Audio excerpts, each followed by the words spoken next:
આંતરરાષ્ટ્રીય હિન્દુ પરિષદના સ્થાપક અધ્યક્ષ ડોક્ટર પ્રવીણભાઈ તોગડિયા ગુરુવારે સુરતની મુલાકાતે આવ્યા હતા, જ્યાં તેઓએ પ્રયાગરાજ મહાકુંભના ઉપલક્ષમાં આયોજિત પત્રકાર પરિષદને સંબોધન કર્યું હતું।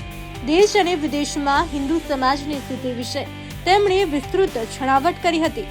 હાલમાં જ બાંગ્લાદેશ ખાતે કરવામાં આવેલા હિન્દુ સમાજ પર કરવામાં આવેલા અધમ હુમલાઓ વિશે કરાયેલા પ્રશ્નના ઉત્તરમાં તેઓએ હવે બાંગ્લાદેશ પર લાલા કરવાનો સમય પાકી ગયો હોવાનું જણાવ્યું હતું।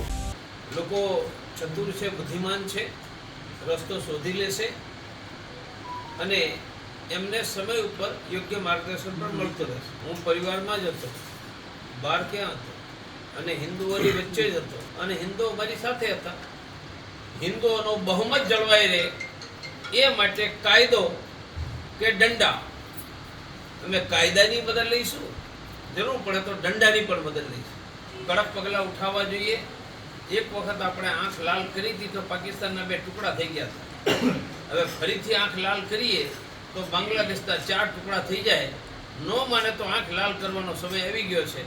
ઉપરોક્ત પત્રકાર પરિષદમાં આંતરરાષ્ટ્રીય હિન્દુ પરિષદના સુરત મહાનગરના ઉપાધ્યક્ષ જોગેન્દ્રભાઈ સહાની, વાલેરાભાઈ, વિવિધ પદાધિકારીઓ સહિત મોટી સંખ્યામાં કાર્યકર્તાઓ ઉપસ્થિત રહ્યા હતા। કેમેરામેન સુનિલ દવેની સાથે ભાવેશ ત્રિવેદી, લાઈવ ગુજરાત ન્યૂઝ, સુરત।